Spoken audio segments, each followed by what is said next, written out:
জাহাঙ্গীর ভাইয়ের প্রতি?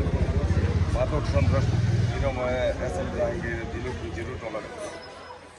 উনি সহযোগিতা দেশে করছে যে উনি চাঁদাবাজ সন্ত্রাস মুক্ত একটা ঢাকা 18 এই ঢাকা 18 বাসীকে উপহার দেবে বলে আমি বিশ্বাস করি।